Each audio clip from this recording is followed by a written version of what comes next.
आऊज़ु बिल्लाहि मिनश्शैतानिर्रजीम बिस्मिल्लाहिर्रहमानिर्रहीम अल्हम्दुलिल्लाहि रब्बिल आलमीन अस्सलातु वस्सलाम अला अशरफिल अंबियाए वल मुरसलीन शफ़ीइल मुज़निबीन अल्लज़ी बअसहु रहमतल लिल आलमीन सय्यदिना व मौलाना व मौलस सकलैन महबूबे रब्बिल मशरक़ैन वल मग़रिबैन जद्दिल हसन वल हुसैन अबिल क़ासिम मुहम्मद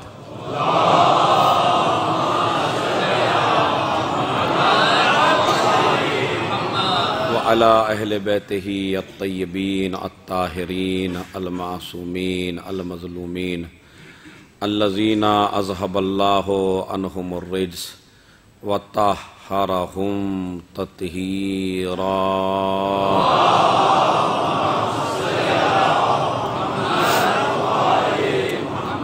वलानतुल्लाहि अला अअदाइहिम अजमईन मिन यौमिना हाज़ा इला क़याम यौमिद्दीन अम्मा बअद। क़ाल अल्लाहु तआला व तबारका फ़ी किताबिही अल करीम व हुवा अस्दक़ुल क़ाइलीन व क़ौलुहु अल हक़। बिस्मिल्लाहिर रहमानिर रहीम। नहनु नक़ुस्सु अलैका नबअहुम बिल हक़ इन्नहुम फ़ित्यतुन आमनू बिरब्बिहिम व ज़िदनाहुम हुदा। सलावत भेजने मोहम्मद और आले मोहम्मद।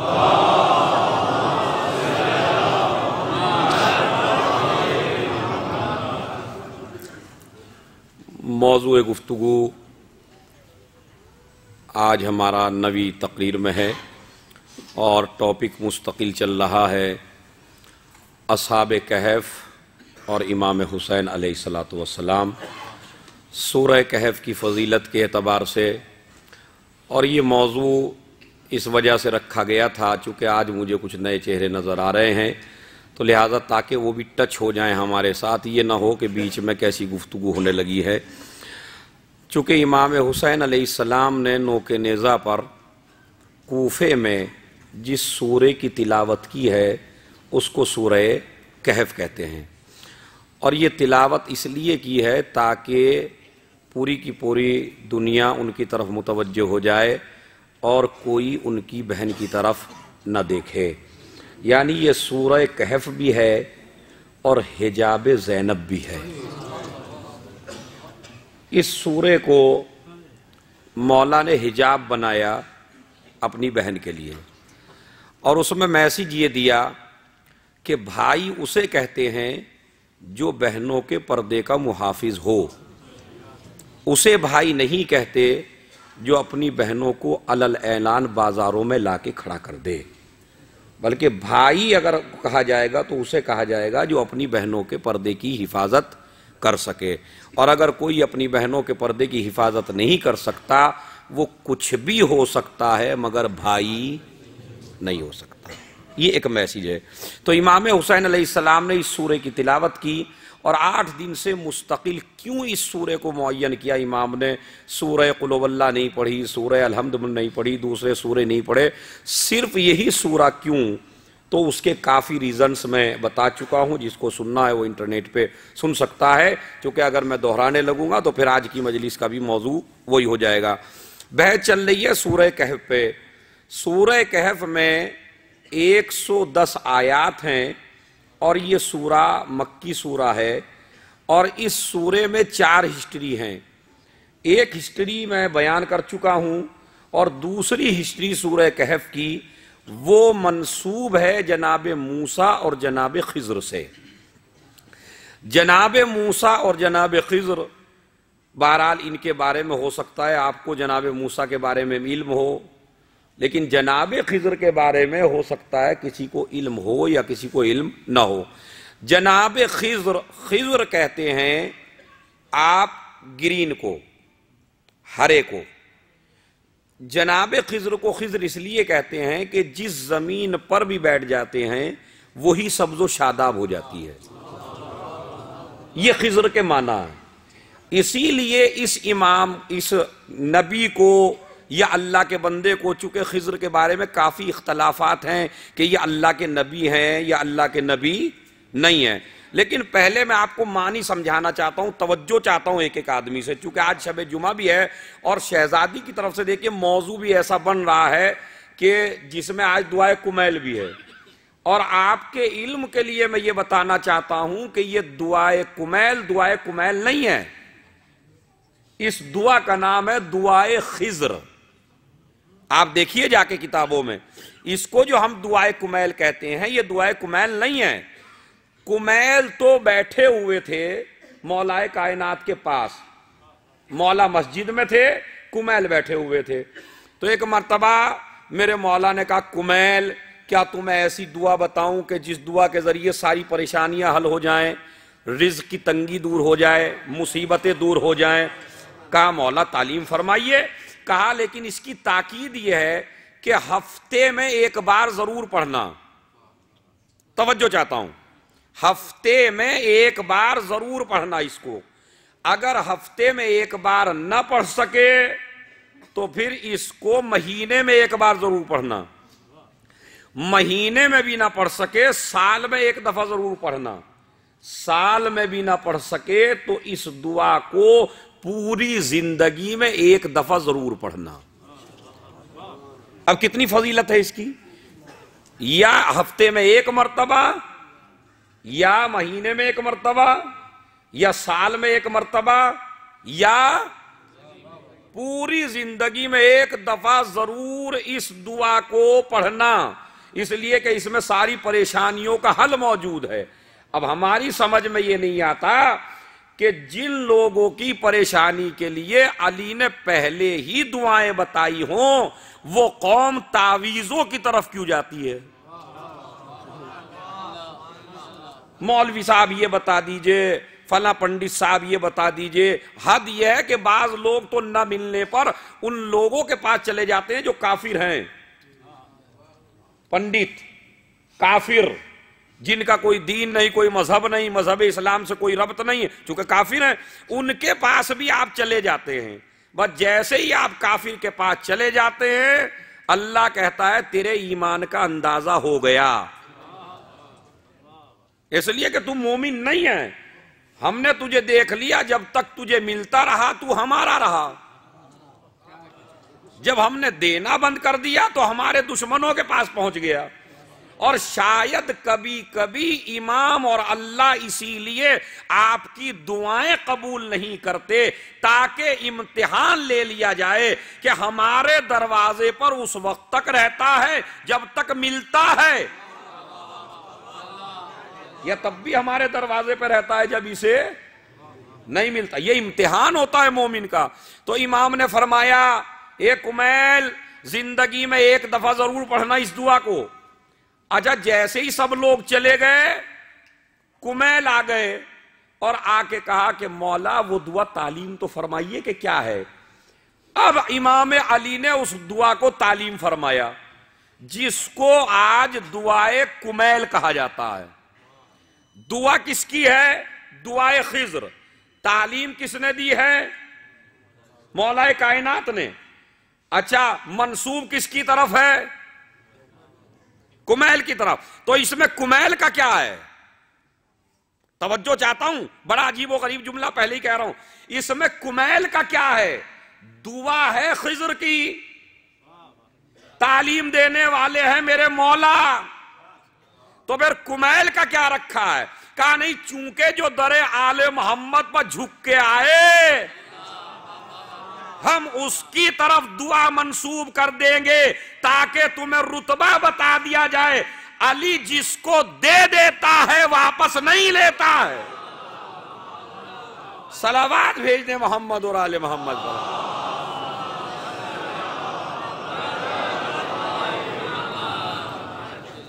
तो ये तालीम दी मौलाए कायनात ने, दुआए कुमैल। इसलिए आजकल हमारे यहां ग्रुप भी बन गए हैं। बाज लोग ये कहते हैं क्या जरूरत है दुआए कुमैल की? अरे इसमें तो ये जिक्र है कि मौला ने कहा मैंने वो गुनाह किए, वो गुनाह किए, वो गुनाह। पहली तो बात यह है, जब मासूम ये कहे मैंने ये किया, तो ये ना समझिएगा कि मासूम ने किया, वो बता रहा है आपने किया। लेकिन चूंकि तुम्हें सलीका नहीं है अपने गुनाह की माफी मांगने का, तो इसलिए मासूम उसे अपनी तरफ मंसूब करके बताता है कि जब तुमसे ये गुनाह हो जाए तो इस तरह माफी मांगना जैसे मैं तालीम दे रहा हूं, वरना अली से कोई गुनाह नहीं हुआ। अब अजीजों तवज्जो चाहता हूं, इसका नाम क्या है? दुआए खिज्र। खिज्र किसे कहते हैं? खिज्र अल्लाह का वो बंदा है, खिज्र कहते हैं हरे को, ग्रीन को, सब्ज व शादाब को। कहते हैं ये जमीन पर जहां भी बैठ जाए वही जमीन हरी भरी हो जाती है। अच्छा, इसको जिंदा क्यों रखा गया अब तक? ताकि जब फातिमा का लाल आए तो उससे पहले खिज्र आए और खिज्र आके पूरी दुनिया को हरी भरी कर दे। एक सलावात पढ़ दे मोहम्मद और आले मोहम्मद पर।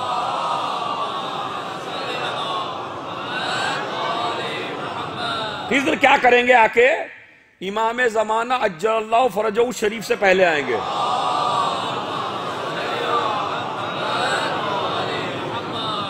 ये खिज्र अब तक जिंदा हैं, जनाब मूसा से पहले के हैं, मगर आज तक तमाम मुसलमान कहते हैं जिंदा हैं।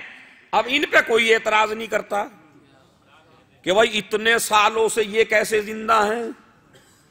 खिज्र जिंदा हैं, इलियास जिंदा हैं, जनाबे इदरीस जिंदा हैं, जनाबे ईसा।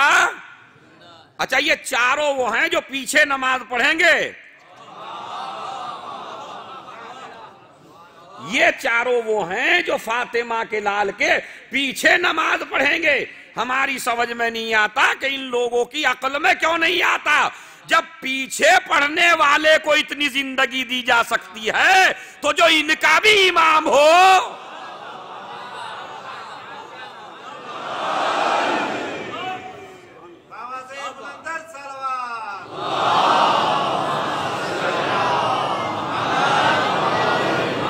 देखिए माशाअल्लाह, शबे जुमा, शबे अरबईन और रात मखसूस है, दिन मखसूस है आने वाला इमाम से और अरबईन से। ऐसी सलावात पढ़िए जो आसमान तक आवाज जाए।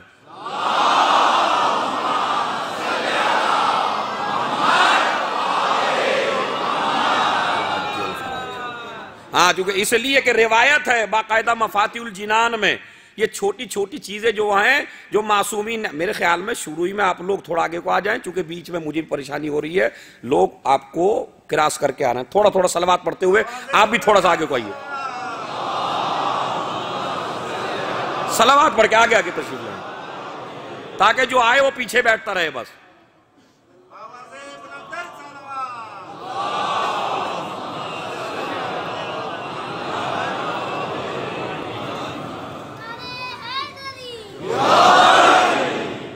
फिर सलावत पढ़े में आवाज़ बुलंद।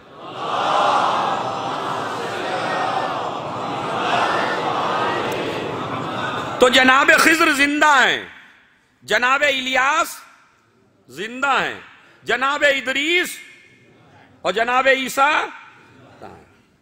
अच्छा, एक तवज्जो चाहता हूं बिल्कुल, अब मेरी तरफ मुतवज्जे रहिए, चूंकि वक्त कम है और बातें ज्यादा आपको बतानी है। चार जिंदा हैं, ये चारों अब तक जिंदा हैं और चारों की हैसियत है पीछे नमाज पढ़ने की।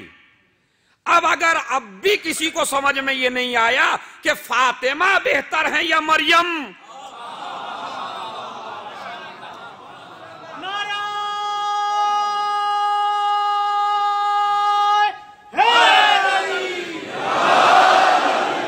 एक एक आदमी मुतवज्जह रहे, इंशाल्लाह नस्लों तक याद रहेगी जो बातें बता रहा हूं आपको कि कौन बेहतर है, मरियम बेहतर है या फातिमा बेहतर है। तो जब पानी पे मुसल्ला बिछे खुद ही देख लेना, अगर उनका बेटा आगे हो तो वो अफजल है और फातिमा का लाल आगे हो तो फातिमा अफजल है।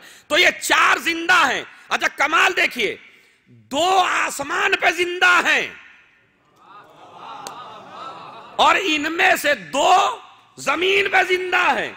हे परवरदिगार, अगर सबको जिंदा रखना था तो चारों को आसमान पे रख लेता या चारों को जमीन पे रख लेता।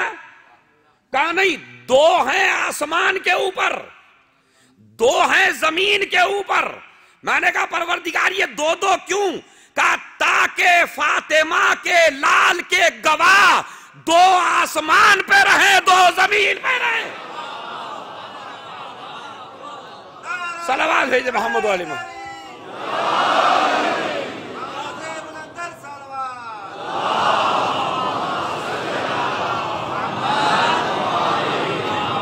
यानी ये चार गवाह रखे गए हैं फातिमा के लाल के लिए। अच्छा, तो दोनों आदिल ऊपर वाले भी और दोनों आदिल, और गवाह कैसे चाहिए?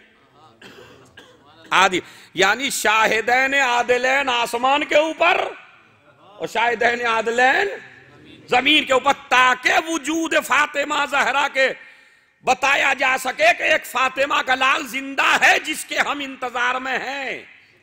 लिहाजा जनाब खिज्र काहे के लिए हैं? पूरी जमीन को हरा भरा कर देते हैं, जहां बैठते हैं वहीं से सब्जा उग जाता है, हरी भरी जमीन हो जाती है, ताकि आने से पहले इसी दुनिया को जन्नत बना दें। इसीलिए रिवायत में कोई जगह ऐसी नहीं होगी जब वक्त का इमाम आएगा कि जहां पर कुछ उगा हुआ ना हो। हर जगह हरियाली, हर जगह हरा हरा सब्जा। क्यों? इसलिए कि दुनिया को जन्नत का नक्शा दिया जाएगा जब वक्त का इमाम आएगा। तो खिज्र को जिंदा रखा गया। यही खिज्र अलैहिस्सलाम गवाही के लिए हैं इमाम अलैहिस्सलाम की, और इन्हीं खिज्र से मंसूब है ये दुआ, दुआए कुमैल, यानी उन्हीं की दुआ है। मगर आज हमारे क्या चला? काने इस दुआ को ना पढ़िए, हदीस किसा को पढ़िए। अब बाज आए कहानी हदीस किसा तो खुशी में पढ़ी जाती है, अगर कभी गम हो तो खाली दुआए कुमैल पढ़ लो। बाज मौलवियों का जोर दुआए कुमैल पे, बाज मौलवियों का जोर हदीस किसा पे। अच्छा, इसमें भी बट गए, उलमा का जोर उधर और इनका जोर, हालांकि गलत दोनों हैं, गलत दोनों हैं। इसलिए कि जुमेरात में दोनों जरूरी हैं। हदीस किसा अकेले ना पढ़ना, दुआए कुमैल जरूर साथ पढ़ना, और जब दुआए कुमैल पढ़ो तो हदीस किसा जरूर पढ़ना। क्यों? इसलिए कि एक की मारिफत काफी नहीं है। अगर खाली खुदा की मारिफत हो गई तो भी निजात नहीं, खाली आले मोहम्मद की मारिफत हो गई तो भी निजात नहीं। हदीस किसा में है मारिफत आले मोहम्मद, दुआए कुमैल में है मारिफत खुदा। दोनों इसलिए जरूरी हैं कि दुआए कुमैल में अली ने बताया मेरा खुदा कैसा है, हदीस किसा में खुदा ने बताया अहले बैत कैसे।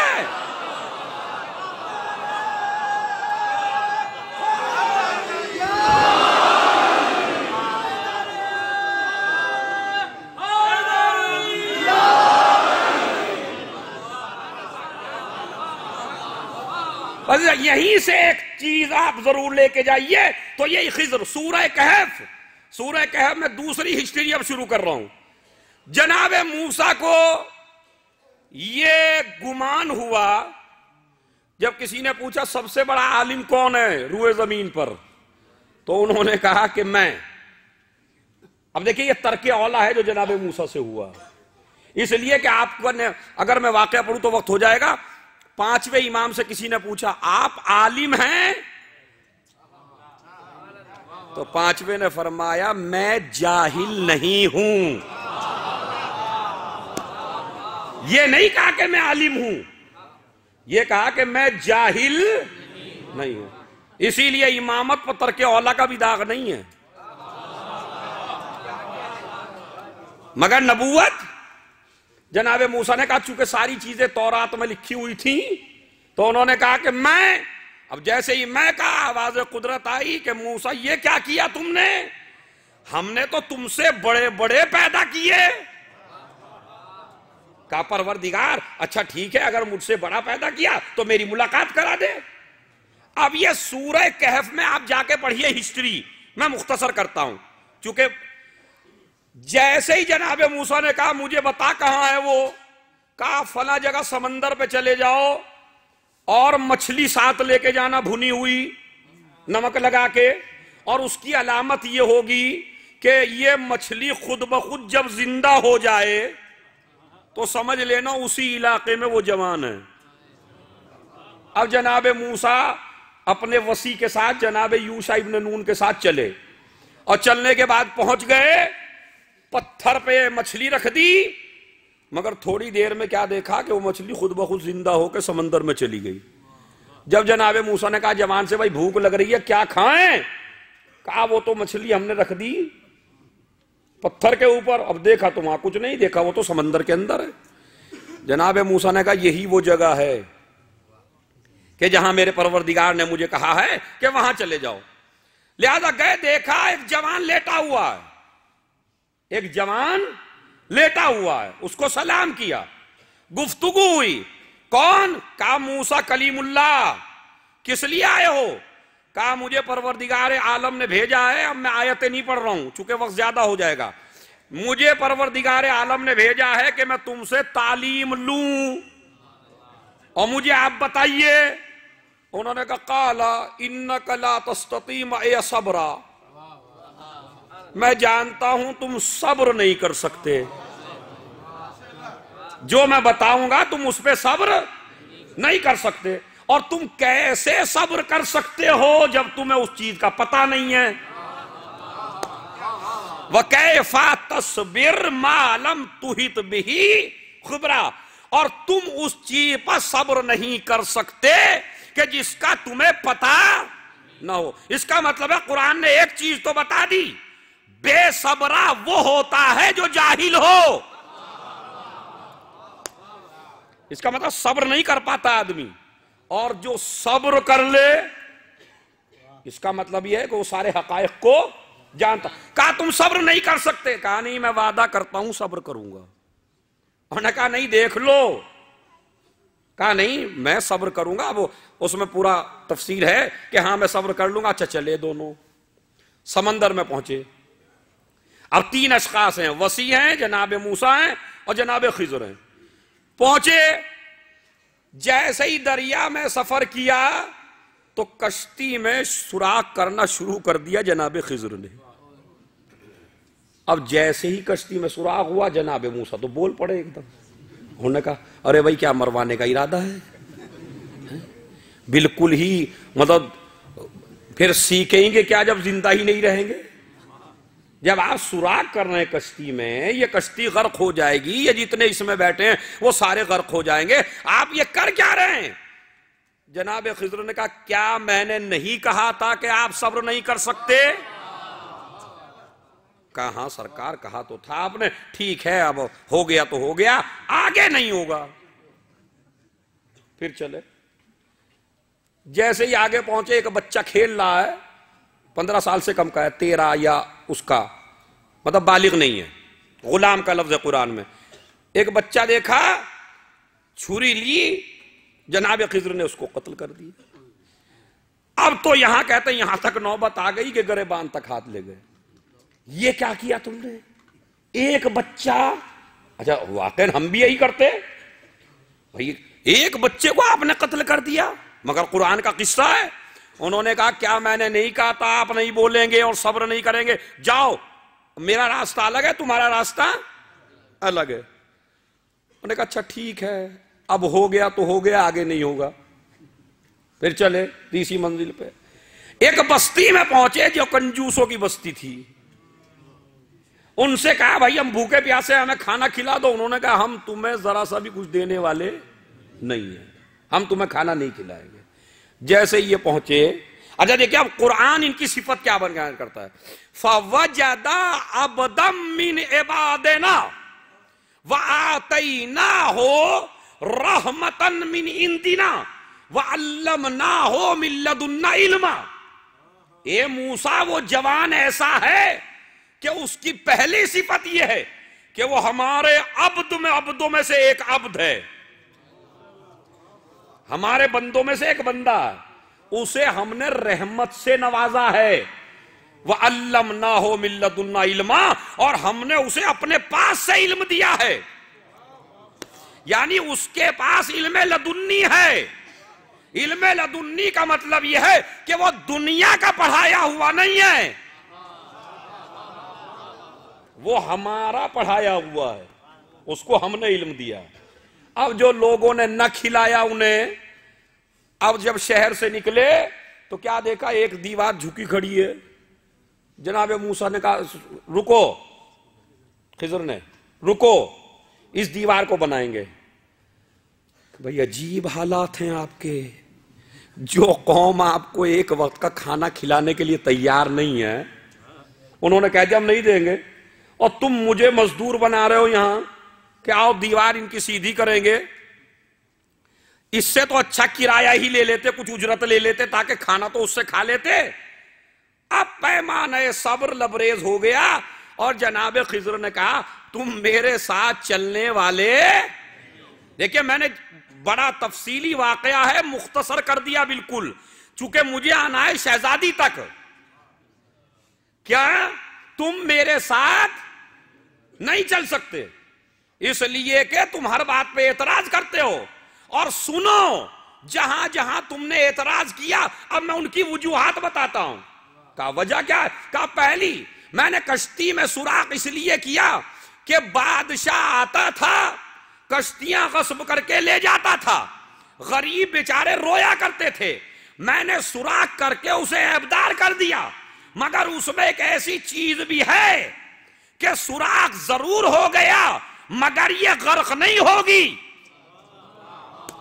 तवज्जो चाहता हूं, मगर ये गर्क, मगर हां इसको अब बादशाह कोई गस्ब करने वाला, इसलिए कि सबसे ज्यादा उसे ही डर लगता है अपने मरने का, लिहाजा वो नहीं लेगा। लिहाजा कश्ती मैंने सुराख किया करके उनका माल बचाया गरीबों का। दूसरी वजह सुनो, ये बच्चा अभी से कुफ्र और शिर्क की मंजिल में दाखिल हो गया, और ये माँ बाप को भी परेशानी में मुब्तला करता और उन्हें भी काफिर और मुशरिक बना देता। लिहाजा मैंने इसको कत्ल कर दिया, और अब अल्लाह इसके बदले में इसके माँ बाप को एक बेहतरीन बदला इनायत फरमाएगा। अब उलमा ने लिखा और तफसीरों में इमाम ने फरमाया कि क्या मिला? कहा बेटे के बदले में एक बेटी मिली, और वो बेटी वो मिली कि जिससे 70 नबी पैदा हुए। आप समझ रहे हैं? ये रिवायत में मौजूद, तफसीरों में आप देख लीजिएगा जाके, कि उस लड़की से 70 अंबिया पैदा हुए, लिहाजा उसको इस वजह से कत्ल कर दिया। और यहां पे यतीम और मिस्कीन लोगों का खजाना था, अगर ये दीवार गिर जाती लोग उसको लूट लेते। मैंने सोचा दीवार बना दूं, ये उसकी तावील थी जिसके ऊपर आप सब्र ना कर सके। अभी ये बातें बता ही रहे थे कि एक मर्तबा समंदर में एक परिंदा जाहिर हुआ, और उसने अपनी चोंच से पानी निकाला, और उसके बाद फिर मिनकार में पानी लेके फिर समंदर में डाल दिया। जनाब मूसा ने कहा इसका मतलब क्या है? कहा इसका मतलब भी सुनो। ये हमसे कह रही है कि ए खिज़र, तेरा इल्म और मूसा का इल्म अल्लाह और अहले बैत के इल्म के मुकाबले में ऐसा ही है कि जैसे एक कतरा समंदर के मुकाबले में, एक कतरा किसके? समंदर के, यानी अली का इल्म, औलाद अली का इल्म खिज़र और मूसा के मुकाबले में ऐसे जैसे समंदर, और इनका सारा इल्म ऐसे है। इसी वजह से जब खिज़र को भी कुछ पूछना होता था तो अली के पास आते थे, और अली कहते थे हसन से पूछ लो, हुसैन से पूछ लो। तो हसन और हुसैन क्या हुए? उस्ताद। अली क्या हुए? उस्ताद।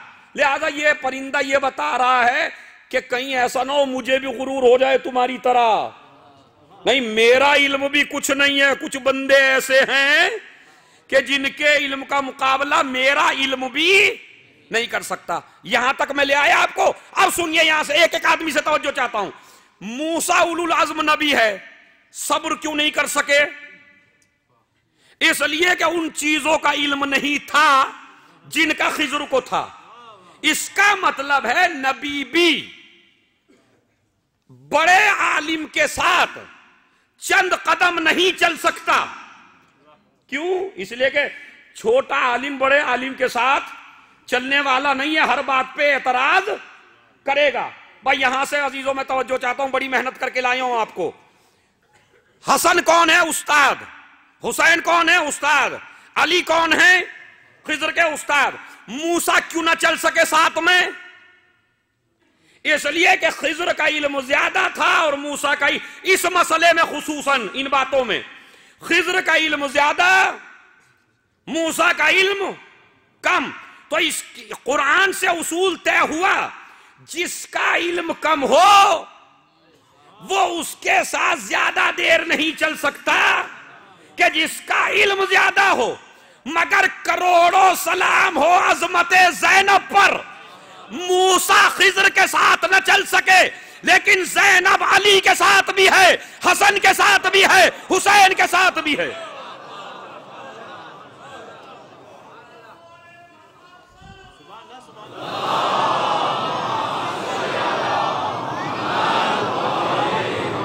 नहीं अजीज, तवज्जो चाहता हूं, बड़ी गहराई की तरफ आपको लाना चाहता हूं। मूसा नहीं चल सके खिजर के साथ, लेकिन ज़ैनब कुबरा अली ने जो किया, क्या ज़ैनब ने कभी कोई एतराज किया? चलिए, हसन ने जो सुलह की, दुनिया ने एतराज किया, बड़े बड़ों ने एतराज किया, मगर ज़ैनब ने एतराज करना चाहिए ना। भाई क्या हो गया, आप क्यों ने सुलह कर ली? चलिए, यहां भी एतराज नहीं किया। जब मदीने से निकले नहीं एतराज किया, गुजारिश की कि भाई मैं भी साथ चलूंगी। और यहां हुसैन ने सबसे बड़ा पैगाम दिया वाक़े करबला का, जिसे हम मुतवज्जे ही नहीं होते हम लोग। एतराज नहीं किया जनाबे ज़ैनब ने, यह कहा मैं भी आपके साथ जाना चाहती हूं। इमाम हैं, वली हैं, कायद हैं, रहबर हैं, दीन के जिम्मेदार हैं, दीन के बादशाह हैं। अगर ज़ैनब को ले जाएं तो कोई रोक सकता है? नहीं। मगर करबला ही की इब्तदा में हुसैन इब्ने अली ने एक बड़ा पैगाम दिया पूरी इंसानियत के लिए कि ज़ैनब, मैं इमाम भी हूं, मैं वली भी हूं, लेकिन तुम्हारी शादी हो चुकी है, मैं जब तक नहीं ले जा सकता जब तक के अब्दुल्ला तुम्हें इजाजत न दे। ये बताइए ज़ैनब कहां चली है? करबला में दीन बचाने। हमारी ख़वातीन तीन आती हैं मजालिस में। इसका मतलब यह है कि अगर शौहर की परमिशन न हो तो औरत का मजलिस में आना भी सही नहीं है। इसलिए कि हुसैन ने पहले ही पैगाम दिया, ज़ैनब मैं तुम्हें साथ नहीं ले जाऊंगा जब तक कि अब्दुल्ला इजाजत न दे। ये एक पैगाम था औरत को कि अगर अच्छी जिंदगी गुजारना है तो शौहर की आपको इताअत करनी पड़ेगी। अच्छा, जनाबे ज़ैनब कहती भाई आप इमाम है, मुझे क्या जरूरत है? यहां एतराज कर सकती थी या नहीं एतराज कर सकती थी? नहीं किया एतराज, गई अब्दुल्ला के पास, गई, अब्दुल्ला से इजाजत मिल गई। हां भाई मुझे अब्दुल्ला ने इजाजत। तवज्जो चाहता हूं, यह कितना बड़ा पैगाम है करबला का। हमें इतना बड़ा पैगाम है कि अगर इस पे हम गौर करें तो पूरा मैसेज इसी में। जनाबे ज़ैनब ने परमिशन ली, परमिशन मिल गई, शहजादी चली गई, मगर निकलने पर एतराज नहीं किया। करबला में आ गए, एतराज नहीं किया। शायद अब मेरी बात आप समझ सके जो मैं कहना चाहता हूं कि वहां मूसा हर बार एतराज करते रहे, यहां ज़ैनब ने एक भी दफा एतराज ना किया। और है इमामों के साथ, पहले इमाम के साथ, दूसरे इमाम के साथ, तीसरे इमाम के साथ, चौथे इमाम के साथ, पांच, जो पांच मासूमों के साथ हो और कोई एतराज ना करे, इस बात की दलील है कि इसके सीने में अल्लाह ने इतना इल्म रखा कि ज़ैनब जानती है कि जो भी इमामत कर रही है वो ही बिल्कुल सही है। तो ज़ैनब के सीने का इल्म बताऊं आपको, बिल्कुल दलील देता हूं। हदीस किसा, इमाम हसन आए, रसूल आए, चादर ली, चादर ओढ़ के लेट गए। इमाम हसन आए, हदीस किसा में ज्यादा वक्त नहीं लेना, खाली इल्म ज़ैनब बताना है। इल्म ज़ैनब चादर ओढ़ के नाना लेट गया, इमाम हसन आए, सलाम किया, चादर में चले गए। आपको पता है सब कुछ, हदीस किस्सा मेरा मौजू नहीं है, वरना पूरा इसमें भी हो सकता। आए, इमाम हुसैन आए, सलाम किया, चादर में आ गए। अली भी आ गए, शहजादी भी आ गई। जनाबे ज़ैनब वहीं खड़ी हैं। नहीं, ये दलील ऐसी दूंगा इंशाअल्लाह, मैंने कहा नस्लों तक याद रहेगी। सवाल ये पैदा होता है कि जब सारे बच्चे आ गए तो ये बच्ची क्यों नहीं आती? अच्छा, ऐसे माहौल में तो वैसे भी आ जाते हैं कि मैं नाना के पास लेटूंगा, दूसरा कहता मैं नाना के पास लेटूंगा, तो बच्ची भी जिद करती कि मैं नाना के पास जाऊंगी। अच्छा, पूरा घर आ गया, बाप आ गया, मां आ गई, दोनों भाई आ गए, बच्ची क्यों नहीं जाती? अच्छा, ज़ौजाए रसूल का है मसला। उसने कहा क्या मैं भी आ जाऊं? जनाबे उम्मे सलमा ने, क्या मैं आ जाऊं? नबी ने क्या कहा, इन्नके अलल खैर, तुम खैर पर हो मगर तुम आ।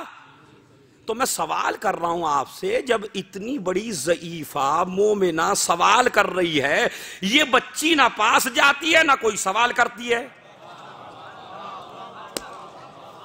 और चादर के वक्त मौजूद है, तो ज़ैनब तुम सवाल क्यों नहीं करती? ज़ौजा ने सवाल कर लिया, कहा जिसका इल्म कम होगा सवाल वो करेगा। अरे भाई तवज्जो चाहता हूं, जिसका इल्म कम है सवाल उसने किया। मुझे तो पता है कि पंजेतन 5 लिखे हैं लोहे महफूज पर। एक सलावात भेज दे मोहम्मद और आले मोहम्मद पर।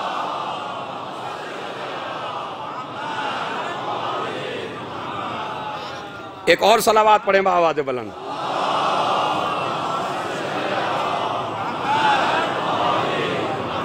देखिए भाई, बड़ी फलसफी बात बताने लगा हूं, इसे 2 मिनट को रोकने के लिए, चूंकि ये जितने अशरे हो रहे हैं, सबसे पहले तो हम कर्जदार हैं जनाब खदीजतुल कुबरा के, क्योंकि जो भी कुछ है आज हमारे पास वो खदीजा की बदौलत है।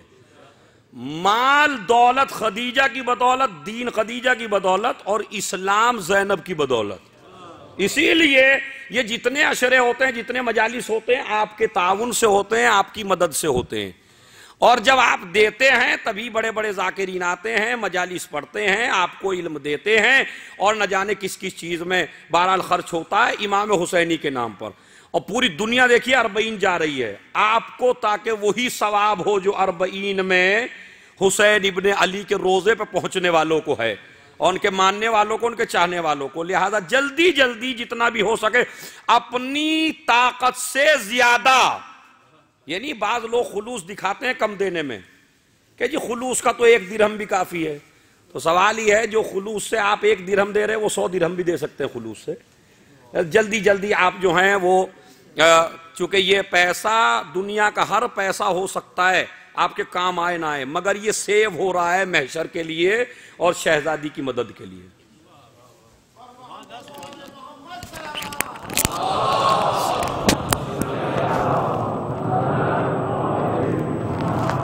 साथ साथ ये ज़रूरी ऐलान है, ये भी सुन लीजिए।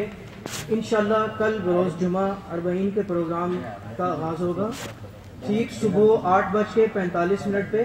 अमाले अरबईन का आगाज़ होगा ठीक सुबह 8:45 पे, जिसमें सूरह यासीन की तिलावत, तस्बीहात और ज़ियारत अरबईन होगी। ठीक 9:30 बजे सोजो सलाम और मरसिया ख्वानी, और ठीक 10 बजे मौलाना साहब इंशाअल्लाह खिताब फरमाएंगे। 9:45 पे मातमदारी और 11:15 पे ज़ियारत। 10:45 पे मातमदारी होगी और 11:15 पे ज़ियारत, जिसके बाद नमाज जुमा के खुतबा और जुमा की नमाज का एहतमाम होगा। और इंशाअल्लाह कल रात ठीक 8 बजे मजलिस शाम वतन बर्पा होगी, और आइंदा बरोज़ हफ्ता इंशाअल्लाह 21 सफ़र को आयाम अज़ा का आखिरी आशरे का आगाज़ होगा, जिससे मौलाना शेख साजिद हुसैन वकील साहब खिताब फरमाएंगे। और सब मोमिनीन से गुजारिश करूँगा कि इस आखिरी अशरे में भी ज़्यादा से ज़्यादा शिरकत फरमाएँ। जो लोग मजबूर हैं, नहीं आ सकते, मैं उनसे नहीं बल्कि उनसे दरख्वास्त करता हूँ कि जो आ सकते हैं वो ज़रूर शिरकत फरमाएँ।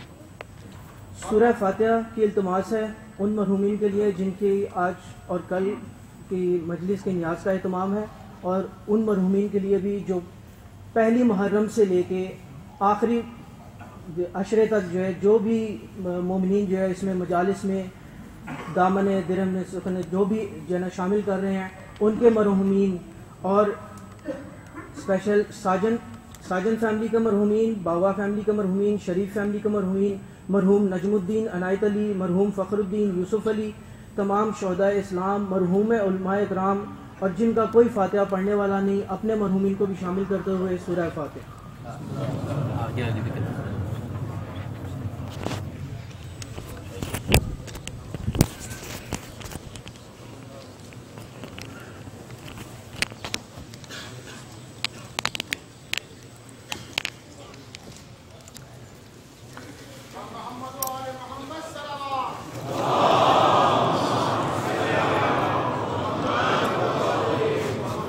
इंशाअल्लाह कल ज़रूर आएंगे। एक तो यह कि किसी के पास कल बहाना नहीं है कि छुट्टी नहीं है, ये नहीं है, सब की छुट्टी है। दिन मखसूस है इमाम ज़माना से, और चूँकि तारीख़ जो है वो 40 की पड़ रही है तो वो मखसूस है। बहरहाल उनसे जिनका वो इंतकाम लेने के लिए आएंगे, तो दिन भी अजीम है, तारीख़ भी अजीम है, और बहरहाल हमारी छुट्टी भी है। ज़्यादा से ज़्यादा तादाद में आके हम पुरसा देंगे शोहदाए इस्लाम का। एक सलावात पढ़े बावाज़ बुलंद।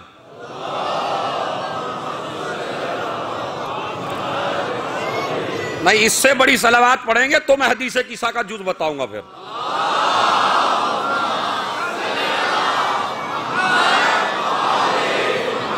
बस जल्दी जल्दी सुनिए, जल्दी जल्दी सुनिए।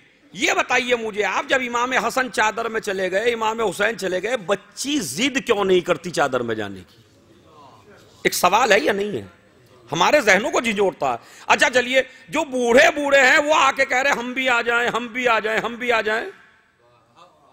नबी कह रहे कि नहीं, मगर शहजादी जहां खड़ी थी वहीं खड़ी रही। पहला मसला देखिए, चूंकि ये चादर नहीं है,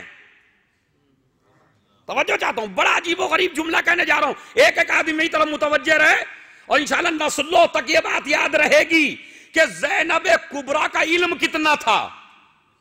वो लोहे महफूज को पढ़ रही थी कि चादर में कौन कौन आएगा और इस चादर में आने के तकाजे क्या क्या हैं। इसलिए बच्ची का जिद न करना उसके इल्म की दलील है।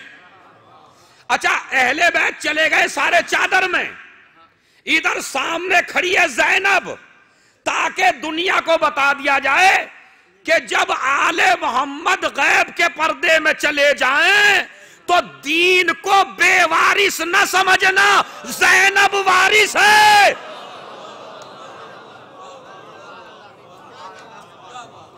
ये ज़ैनब हिफाजत कर रही है खड़ी होके पंजतन की, कि वो पर्दे में चले गए तो ज़ैनब मुहाफिज है। दूसरा मसला, अगर ज़ैनब चादर में आ जाए तो चादर तत्हीर की खासियत है कि फिर ज़ैनब कुबरा सलामुल्लाह अलैहा करबला में नहीं जा सकती।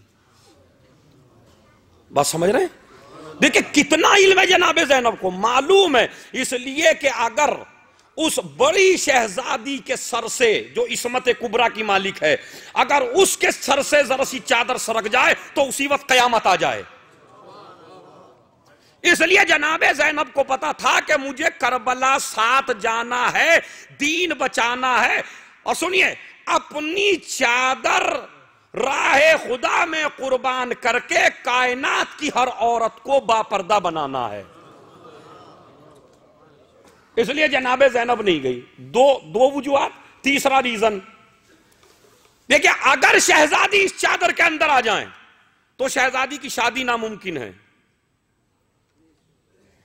अगर ज़ैनब कुबरा चादर तत्हीर में आ जाए तो करबला नहीं जा सकती, एक। दूसरे, ज़ैनब अगर चादर में आ जाए तो ज़ैनब की शादी नहीं हो सकती, चूंकि चादर में आएंगी तो इस्मत कुबरा की मालिक हो जाएंगी। इस्मत कुबरा की मालिक हो जाएंगी तो फिर ज़हरा के लिए क्या फरमाया? ए फातिमा, अगर अली न होते तो फातिमा का कोई हमसर न होता। अब लफ्ज बदल के कहूं, अगर ज़ैनब कुबरा चादर में आ जाए तो फिर उसके लिए एक अली दूसरा बनाना पड़ेगा,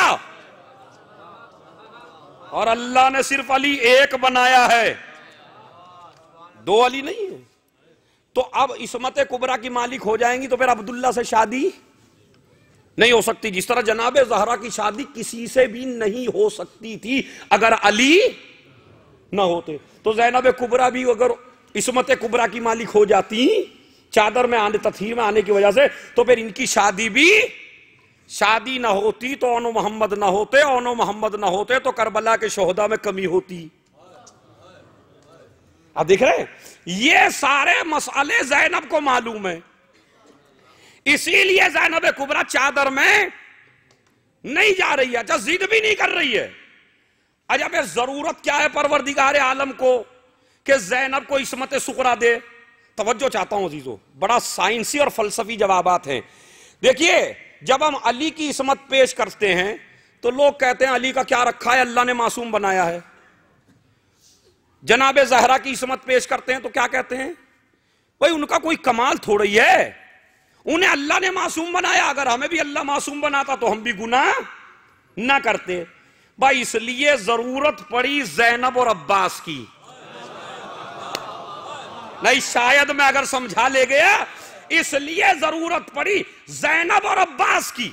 क्यों? इसलिए कि जब इस्मत अली की बात आई उन्होंने कहा अल्लाह ने बनाया है, जब इस्मत हुसैन की बात आई कहा अल्लाह ने बनाया है, कहा जब इस्मत ज़हरा की बात आई कहा कोई कमाल नहीं है, अल्लाह ने कहा मैं इनके घर में ऐसे पैदा करूंगा जिन्हें मैंने मासूम नहीं बनाया, मगर उन्होंने अपना किरदार इतना बुलंद कर दिया।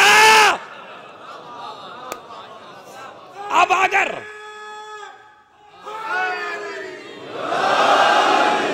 शायद मेरी बात पहुंच जाए, अब अगर किसी को इस्मत अली समझना है तो इस्मत अब्बास समझ ले, किसी को अजमत फातिमा समझनी है तो इस्मत ज़ैनब समझ ले। जिंदगी में कोई गुनाह नहीं, जिंदगी में कोई गलती नहीं, जिंदगी में कोई इश्तबा नहीं, कुछ नहीं किया है ज़ैनब कुबरा ने, बिल्कुल इस्मत ही इस्मत है। इसीलिए कहते हैं बेटी इस्मत सुगरा की मालिक है, मां इस्मत इमाम अली इस्मत कुबरा के मालिक हैं, और अब्बास, ताकि आप दलील से समझते रहें। तो जनाबे ज़ैनब का इल्म इतना था।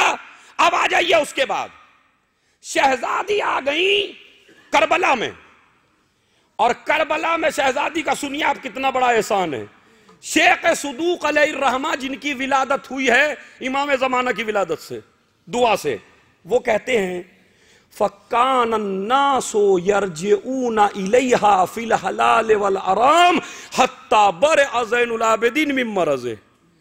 ज़ैनब कुबरा उस शख्सियत का नाम है कि हुसैन इब्ने अली के जाने के बाद पूरी कायनात के जमीनों आसमान के मसाइल जो बीबी हल करती थी उसे ज़ैनब कहते हैं।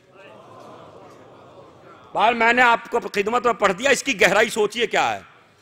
चूंकि इमाम हुसैन शहीद हो गए, अब दीन का मसला किससे पूछें? कहानी एक इमाम है, इमाम ज़ैनुल आबिदीन। इमाम ज़ैनुल आबिदीन से मसला नहीं पूछ सकते क्योंकि इमामत को पर्दे में रखना है, इमामत को पर्दे में रखना है। तो अब ये मसाइल हल कौन कर रहा है? शेख सदूक कहते हैं कि पूरी कायनात के मसाइल का मर्जा उस वक्त ज़ैनब कुबरा थी।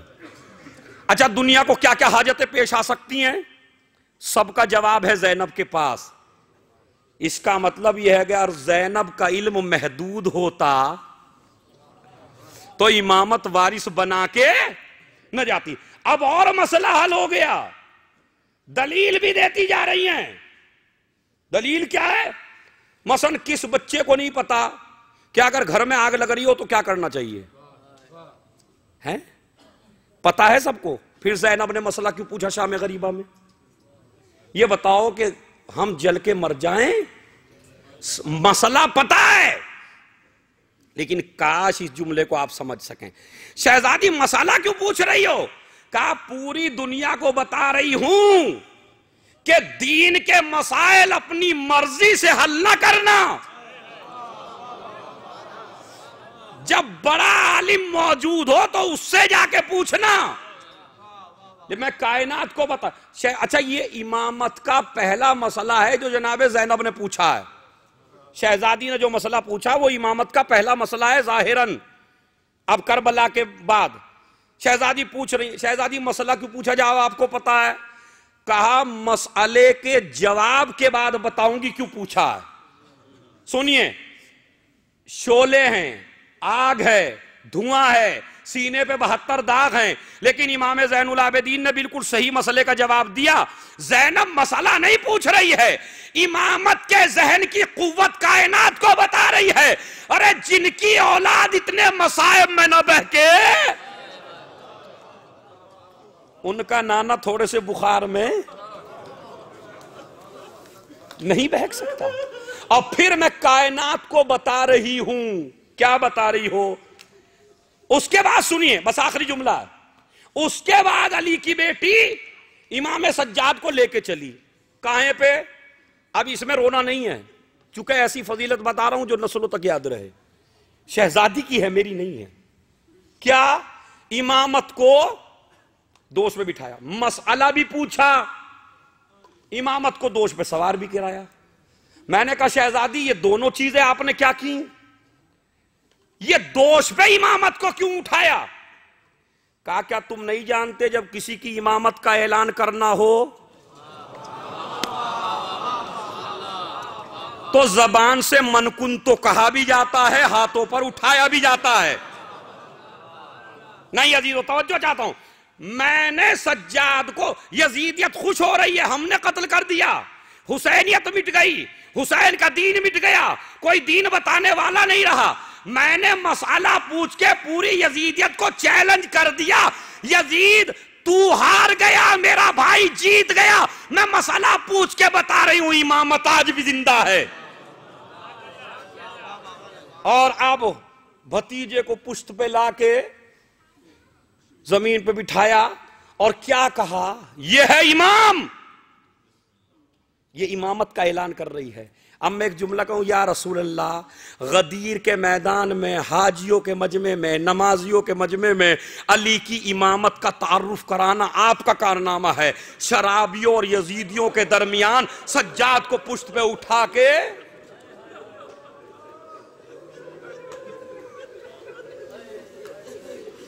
ये ज़ैनब का कारनामा है। समझिए ज़ैनब का इल्म क्या है। इल्म ज़ैनब, मुझे काफी कुछ बयान करना था लेकिन मेरे पास वक्त नहीं रहा। समझ, ये है इल्म ज़ैनब। ज़ैनब को मालूम है और हर बात में इमामत भी पता है क्या कहती है। हर बात में जब भी कोई मसला आता है, मेरी फूफी से पूछो। अरे जिसके इशारों पे इमामत चले उसे कहते हैं ज़ैनब, उसे कहते हैं। इसीलिए यजीद भी जानता था और यजीदी भी जानते थे कि पूरे दीन का महवर इस वक्त ज़ैनब है, पूरे दीन का महवर है। देखिए किस तरह चली है। भतीजे को यहां से बचाया, उसके बाद 11 मुहर्रम आई, पैगाम दे, इल्म देखिए कितना है। जैसे ही 11 मुहर्रम आई और काफिला वहां से गुजारा गया, ये मसाइब में सुनते हैं आप, आज मैं फजाइल में सुना रहा हूं आपको। जैसे ही काफिला वहां से गुजारा गया जहां शोहदा के लाशें थे, तो सैयद सज्जाद के चेहरे का रंग बदल गया। बिल्कुल आराम आराम से सुनिए, क्योंकि मैं आपको फजीलत बता रहा हूं इल्मे ज़ैनब। सैयद सज्जाद के चेहरे का रंग बदला। ज़ैनब कुबरा ने कहा मेरे लाल क्यों परेशान हो? देखिए, मेरे लाल क्यों परेशान हो? कहा फूफी अम्मा आपने नहीं देखा, जिसके जब मैं बिल्कुल आसान अल्फाज में कहता हूं ताकि आप गिरिया कम से कम करें। अभी मुझे बातें बतानी है आपको। इसलिए नहीं कि जवान बेटा हूं और बाप को कोई दफन करने वाला नहीं है, तो इसलिए अपनी गुर्बत पे रो रहा हूं। अब जुमला यहां सुनिए क्या कहा शहजादी ने। वल्लाहे ज़ालिका अहदुम मिर रसूलिल्लाह इला जद्दिका। व अबी का व अम्मे का। मेरे लाल घबराने की जरूरत नहीं है, ये कोई ऐसी बात नहीं जो अचानक हो गई है। ये तो अल्लाह का अहद था रसूल से, रसूल का अहद था तेरे दादा से और तेरे बाप से और तेरे चचा से। ये अहद इलाही पूरा किया है मेरे भाई ने। और तुम जो बड़ा अजीब गरीब है, मैं अपनी हालत जानता हूं मैं किस तरह पढ़ रहा हूं आपके बीच में, और ये जो तुम बिखरे हुए बाबा के टुकड़े देख रहे हो,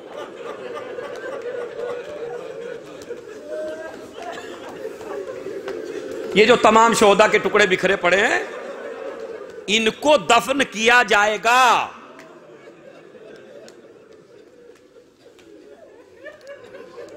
इनको दफन किया जाएगा। सुनिए, ये अल्लाह का अहद है।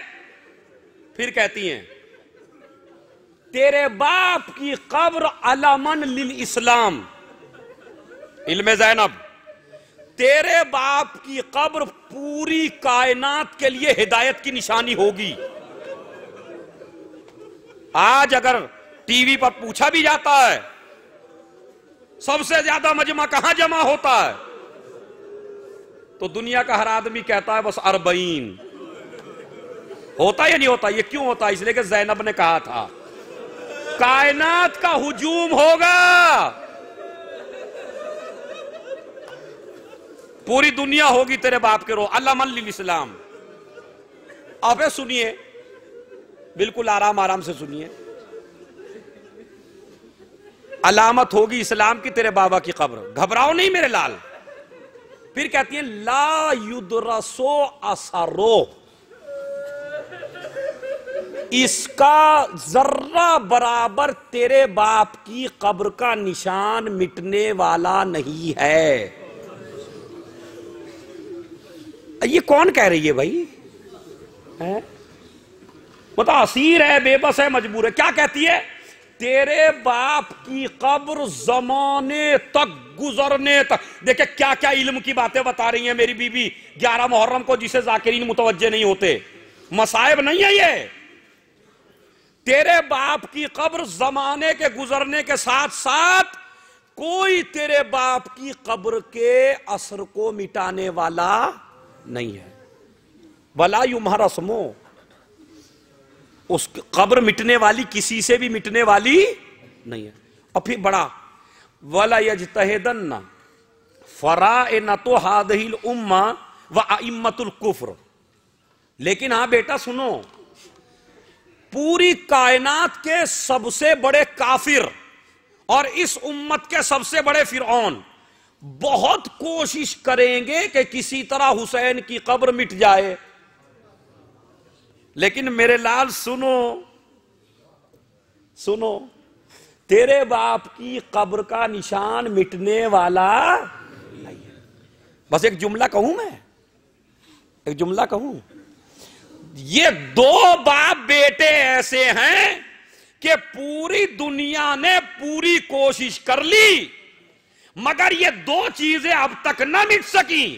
अली की विलादत का निशान खाना काबा में और हुसैन इब्ने अली की कब्र करबला में। और बताइए क्या क्या नहीं हुआ। शहजादी कहती है कोशिश करेंगे, तो अब बताइए कोशिशें हुई बाद में या नहीं हुई? फिर कहती हैं अच्छा ये भी सुन लो, फला यज़दाद असरहु इल्ला ज़ुहूरन, जितना जितना दबाएंगे इतना ही इतना जाहिर होगी, जितना जितना मिटाना चाहेंगे इतना ही इतना कायनात में आश्कार होगी। अब आप अगर मेरे पास वक्त होता तो मैं सुनाता फला के दौर में क्या हुआ, उसके दौर में क्या हुआ, मुतवक्किल के दौर में क्या हुआ। कभी पानी चला गया, पानी नहीं गया। आज दुनिया हैरान है इस बात के ऊपर कि इतने छोटे से शहर में ये इतनी बड़ी कायनात की पब्लिक कैसे समा गई। अच्छा कितने करोड़, पानी कम पड़ा, रोटी कम पड़ी, तो भाई ये कंपनियां कहां से लग गई इतनी आके। अच्छा देखिए, ना रोटी कम पड़ी, ना पानी कम पड़ा, ना जमीन कम पड़ी। क्यों? इसलिए कि जमीन का बाप है ये जिसके बेटे का हो रहा है वो है अबू तुराब। अबू तुराब जमीन से कहता है फैल जा, और मां मालिक है पानी की, इसलिए पानी की कमी नहीं होती है। इतने आदमियों में कोई नहीं कहता मैं प्यासा मर गया, कोई नहीं कहता मैं भूखा मर गया। क्यों? इसलिए कि ज़ैनब ने कहा है सब कुछ। मिटने वाला नहीं है, जितना दबाओगे इतना ही ऊपर आएगा।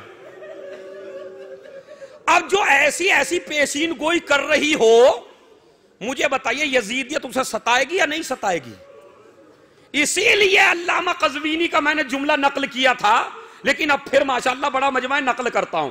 देखिए इतनी बड़ी बड़ी पेशीन गोइयां जिसने पेश की और वो पूरी हो रही हैं, तो ज़ैनब के इल्म की तरफ इशारा नहीं है? इल्म की तरफ इशारा। इसीलिए जितना इसे मारा गया किसी को नहीं मारा गया। कद इस्वद्द मतनुहा मिन अज़्ज़र्ब, ज़ैनब के सर की खाल काली हो गई थी। इतने ताजियाने लगे, इतने ताजियाने लगे।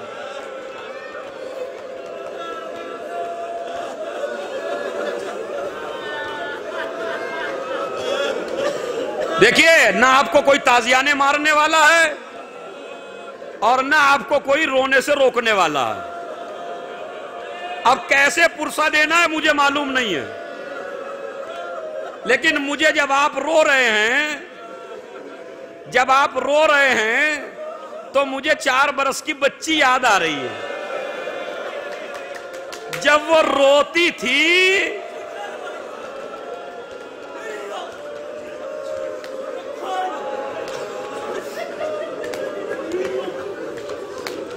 एक 4 बरस की बच्ची, देखिए भाई मैं पहले कह रहा हूं कंट्रोल करें, मसाइब खराब हो जाता बिल्कुल।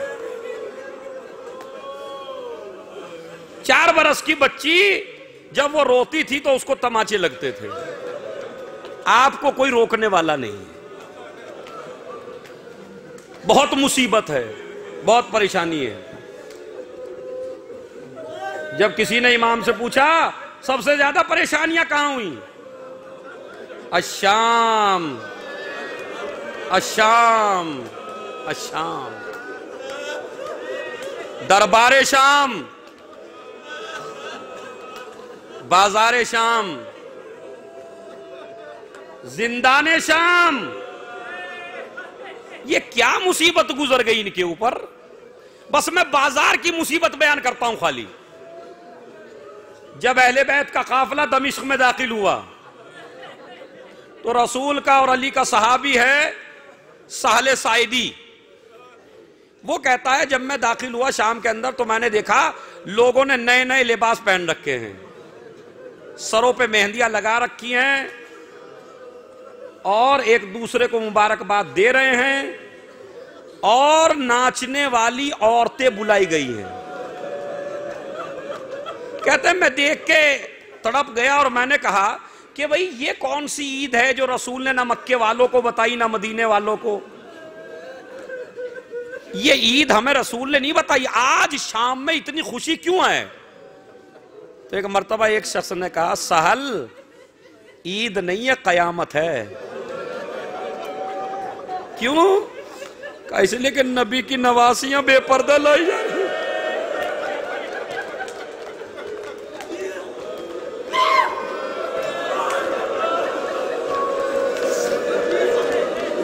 नबी की नवासियां बेपर्दा लाई जा रही है। एक मर्तबा साल कहता है क्या? कहा हुसैन का घर उजड़ गया है।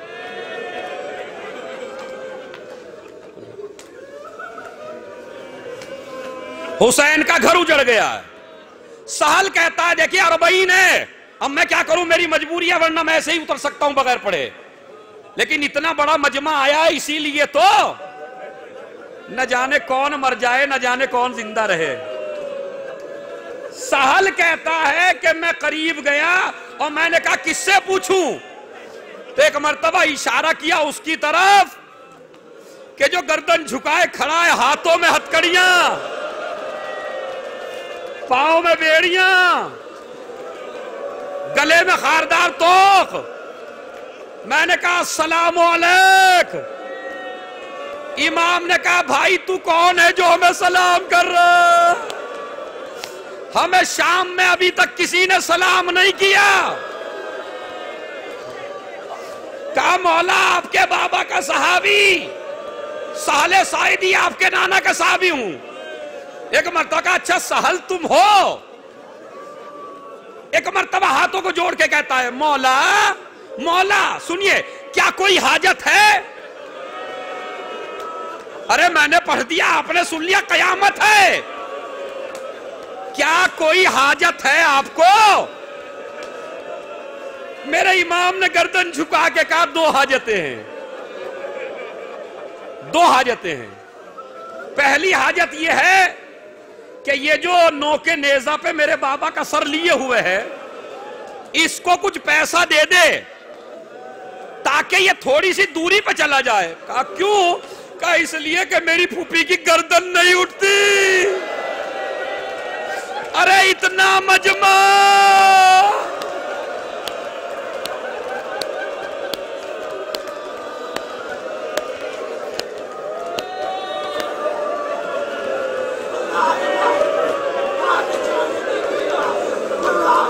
इतना मजमा।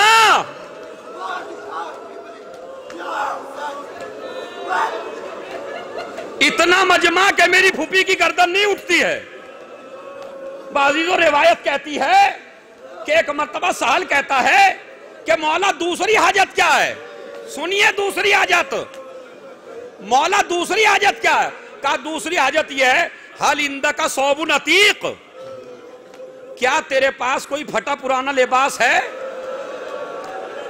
कहा मौला आप तो लोगों को नए लिबास देते हैं, फटा पुराना लिबास का क्या करेंगे? कहा सहल ए सहल ए सहल मेरी गर्दन में जो तोख है उसमें छोटी छोटी कीलें जो मेरी गर्दन के अंदर दाखिल हो गई। अरे कपड़ा रख दे।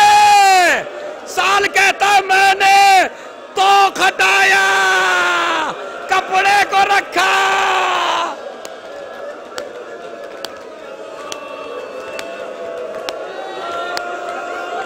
आप रोते रहिए रोते रहिए।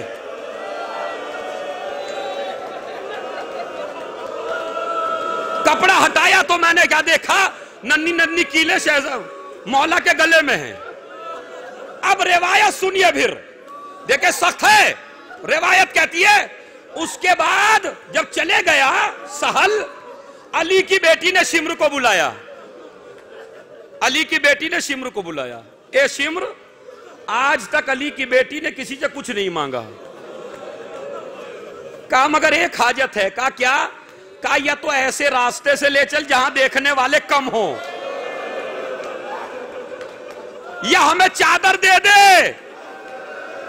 शिम्र कहता अली की बेटी तुझे ऐसे ही जाना पड़ेगा। जैनब को जलाल आ गया। कहा मैं बद्दुआ करती हूं तुम आमीन कहना। जैसे ही जैनब ने हाथ उठाए सज्जाद ने कहा फूफी अम्मा बाबा का सर देख लो। आवाज आई ये बहन।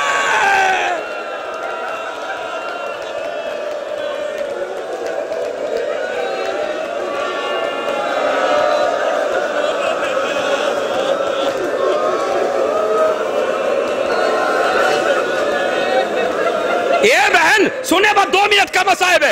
ए बहन दरबार में चली जा। कहते इमाम सज्जाद हमें दरबार में दाखिल किया गया। मेरी फूफी चलती आगे को थी हटती पीछे को थी। जब चलाना गया आवादी बाबा। अरे जैनब दरबार में जा रही है। जैनब अरे कयामत है कयामत। अली की बेटी दरबार में पहुंची। यजीद कहता है शिम्र मुझे तारुफ कराओ। शिम्र आगे बढ़ा। ये उम्मे लैला है, ये उम्मे फरवा है, ये रबाब है, ये उम्मे कुलसूम है। अरे मैं कैसे पढ़ूं? जैसे ही जैनब की बारी आई जैनब ने कहा अम्मा फिजा अरे मुझे बचा ले।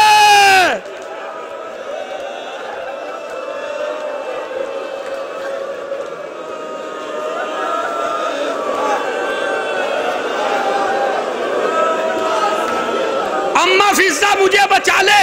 क्यों? इसलिए कि मैं नहीं चाहती मेरा तारुफ हो, मैं नहीं चाहती कि दरबार में मेरा आमना सामना यजीद से हो। यजीद कहता है शिम्र शिम्र ज़ैनब को सामने लाओ। फिजा के सामने खड़ी हो गई, मैं अपनी शहजादी का तारुफ न होने दूंगी। यजीद कहता है शिम्र ज़ैनब को सामने लाओ। फिजा के खड़ी हो गई। एक मर्तबा शिम्र ताजियाना लेके चला ताकि फिजा को हटाए। फिजा ने कहा, ए हबश के रहने वालों, तुम्हारी गैरतों को क्या हो गया कि मैं तुम्हारे बादशाह की बेटी और मुझे शिम्र ताजियाना लगा रहा है। 700 कुर्सी नशीन उठे, यजीद खून की नदियां बह जाएंगी अगर फिजा के ताजियाना लग गया। शिम्र चला गया, फिजा बैठ गई, ज़ैनब खड़ी हुई, मदीने का रुख किया। ए नाना, ए नाना, कनीज के इतने चाहने वाले मेरा कोई चाहने वाला नहीं।